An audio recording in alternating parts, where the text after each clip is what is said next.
Hi everyone, welcome to the 2017 and 2018 Top Score Writing Curriculum Training.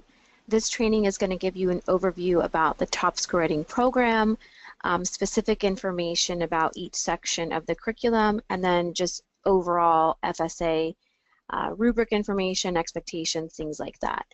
So this is going to be split into 6 modules, and this is session number 1. And session number 1 is going to cover specifically basic information, kind of give you an overview about the Top Score Writing program as well as an overview of FSA information. And then we'll dive into each section of the curriculum and genres of writing in the other sessions.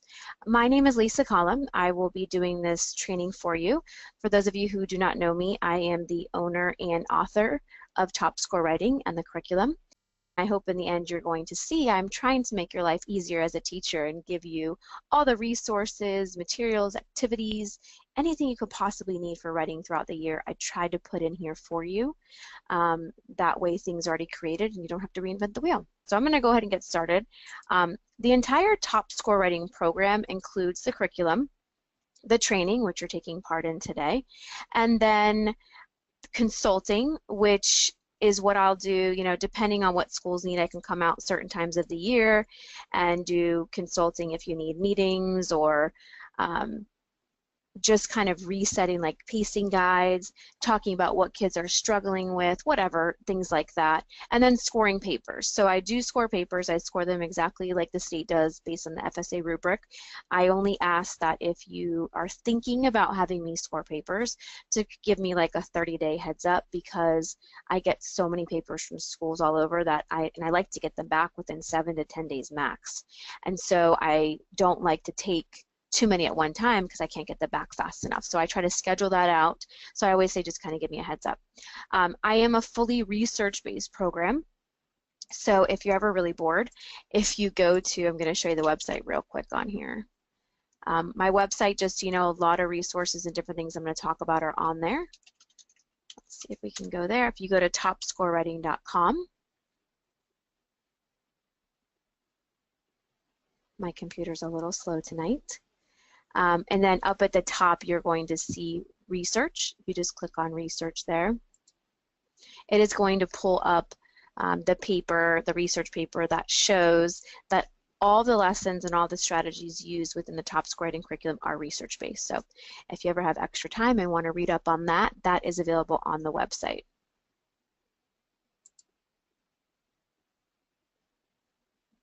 Just go down here, it's right here. The research paper, okay? So that's there for you. For me, I like to know that I'm, training and selling on a research-based program, and I also want you all to know as teachers that you're using a research-based program. So I think that's an important thing to point out. Now, what you're going to get in your teacher set is you're going to get 4 books per teacher.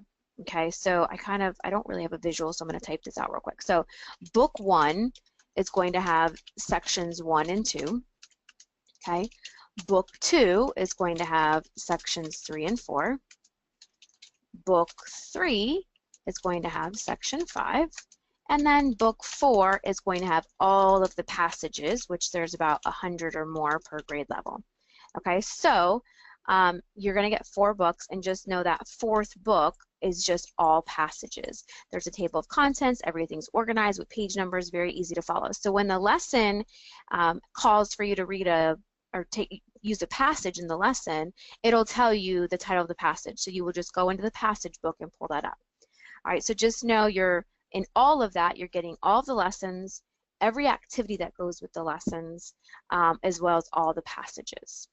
Now, let me go back to the PowerPoints here. The most important thing I love to point out is that having these passages are new to us this year. So prior to this, I didn't have passages that came with the curriculum. We went to different websites for different passages. So now being able to provide over 100 passages per grade level that are written and owned by Top Score Writing, so you cannot find them anywhere else. They're one of a kind, specifically written for this writing curriculum. So I had a team write them, and part of me I wanted to be reassured that they were on grade level and within the Lexile range, but I also wanted you as the teachers to know and be reassured that they are Lexiled and within that Lexile range, I partnered with Metametrics. Metametrics is Lexile.com. Okay, that's just their corporate name. So every single passage that was written was submitted to them, certified by them, and then Lexiled by them.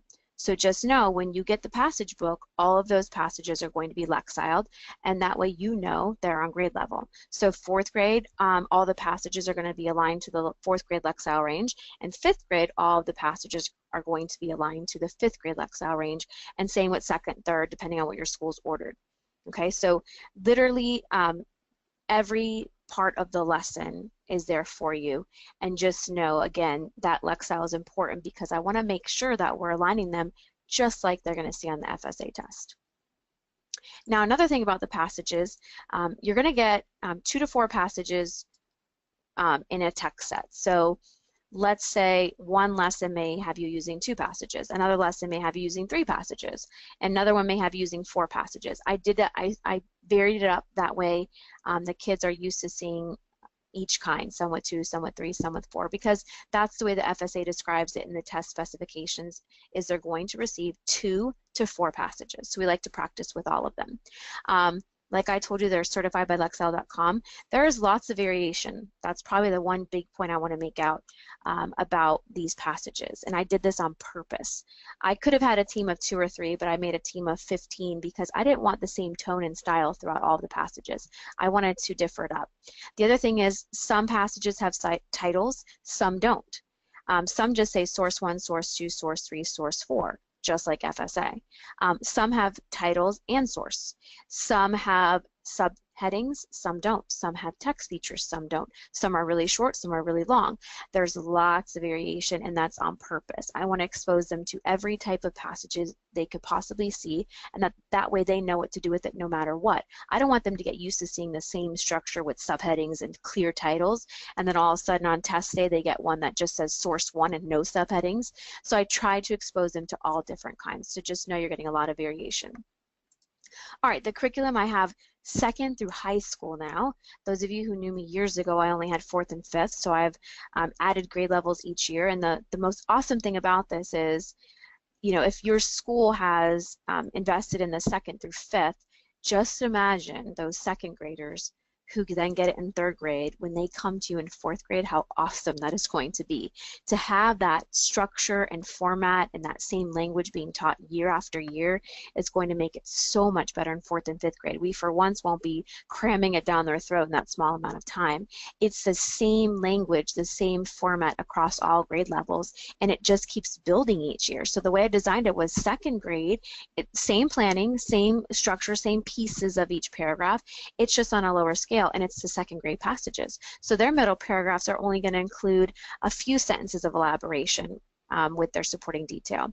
And then in 3rd grade, we add more, and it's lined up to 3rd grade passages. And then 4th grade, we just keep growing. We do have an entire digital component for 4th and 5th grade. It's only for 4th and 5th grade. And depending on your school, I'm going to touch on that at the end, and then you'll get more specific information from the tech team. All right, so that's kind of the new information. The digital content, this is just a screenshot, but just to kind of give you an idea, the way I designed every single digital lesson was it's the exact same lesson in the books, I just turned it into a cartoon, animated, interactive, fun lesson. So I made it so it was literally the way I would deliver the lesson if I was modeling in your classroom, but it's just these cute little cartoon blue guys doing it. I love the digital for a lot of reasons. A couple things, if you have the teacher license, number one, you're going to have access to every lesson, every worksheet, every passage, and then all 110 lessons have been turned into an animated lesson. So you can literally play the animated lesson in your classroom. You know, sometimes just a different way of teaching helps the kids get it faster. You can play it with or without audio. So I have some teachers that turn off the audio, but play the lesson that way as a guide as they're teaching. You still get to teach it, but there's a guide up there that's putting all the pieces up. You don't have to write on the board, things like that. You could play it with audio, and then you, the teacher, could walk around the classroom and work with the kids while the lesson is going on. You could, if there's kids that are struggling, you want to put them in a small center after, you could play it on the computer with a small center. You could even take it a step further and get student licenses.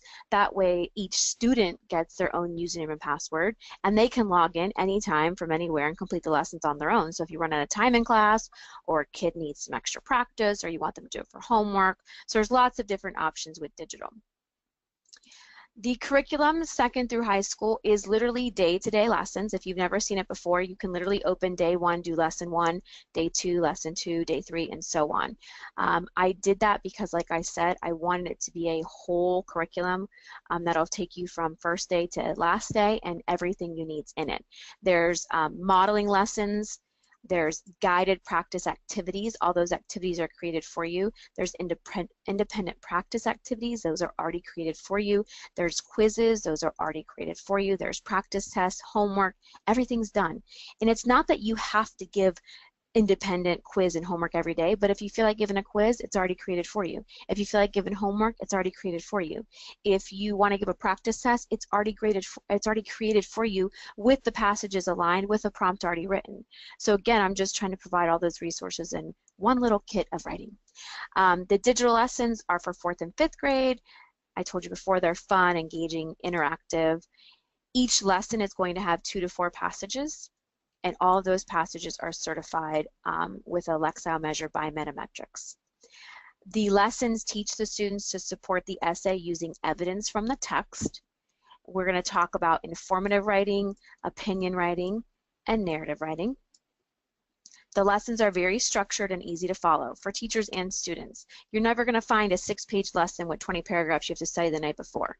I'm like the queen of bullet lists. I like things simple and straightforward. And I know as teachers you have a million things to do, and as simple and simplistic I can make it where it's straight to the point, that's how I designed each lesson. They're very structured, easy to follow, and it's very structured and easy for the students to get. Okay, they pick up on this quickly. And then there's tons of practice tests. There's over 20 per grade level. They're designed just like the state writing test, and they already have those passages aligned with the prompts already written for you. Okay, so let's take a look at the curriculum real quick. So 2nd grade is going to come with 80 lessons. There's 5 sections. There's expository, informative, opinion, narrative, and additional activities and strategies. 3rd grade is 100 lessons. Again, expository, informative, opinion. This section 4 should be down here. There's section 4, I'm going to talk about that in a second, which is advanced lessons. Section 5 is narrative, and then additional activities and strategies. The reason 3rd grade has this little extra section is because you're kind of in the middle of, 2nd's just learning it, 4th grade has it all. So I put that extra section, and that's basically everything together. Because 3rd grade isn't forced to get it all done in 6 months, you have a lot more time to space things out. So I took section 2 and section 3 with a slower approach. So I just introduced like paraphrasing and simple quoting. But then I saved section 4 to put it all together with quotes, paraphrasing, own thoughts and ideas, definitions, examples, all of that. So section 4 is kind of that section that when you feel like your kids are ready for more of that 4th grade prep, putting everything together, section 4 is there for you. Some teachers don't ever get to section 4. Some teachers do get to the small group. It's just know it's there for you when you're ready to introduce those more advanced skills to them. 4th and 5th grade, you're getting 110 lessons. They're the same sections, obviously different lessons, different passages, but the sections, because the FSA rubric, expectations, and standards are exactly the same for 4th and 5th grade, we're teaching the exact same skills for 4th and 5th grade. The lessons are just different and aligned to their own grade level passages. But we have section 1 is expository, section 2 is informative, section 3 is opinion, section 4 is narrative, and section 5 is additional activities and strategies. All right, I don't think anyone's middle or high school in this, so I'm going to skip over that. All of the lessons are structured with that gradual release model. I find that to be the most effective way to teach. And we all know kids don't want to listen to us blab up in the front of the classroom for 30 minutes. So I try to keep it where there's a quick mini lesson where you're modeling, and then a quick little guided practice where you guys are going to work on it together, and then you end with a independent practice where they try it on their own. So it's that I do, we do, you do. All of these activities are already created for you. So when you have to do the guided practice, it's done, and the independent practice, it's done. That way, you're going to know by the end, did they get it or did they not? And that modeling piece and keeping it simple and focusing on one skill is going to be much easier for them. I don't go from the get-go where we're teaching a whole essay the first week. We teach the pieces and the different skills, and then we put it all together. Okay, so just know we've got that. Almost every lesson is written with this structure, unless it was like a practice test or something like that. I do have this full document. I just like to show a screenshot. This will go out through email. But I took all of the writing standards for 4th and 5th grade, and I basically just arrowed and showed what lesson that standard's taught in. I want you to know that if you taught every lesson in the curriculum, you will have touched on every single writing standard. Okay, so you are teaching to the standards, you're teaching and covering what you should by the end of the year. So I just like to point this out in my trainings. The other thing I like to point out is the state has released sample papers showing us, different score points. This is a perfect 10 out of 10 paper.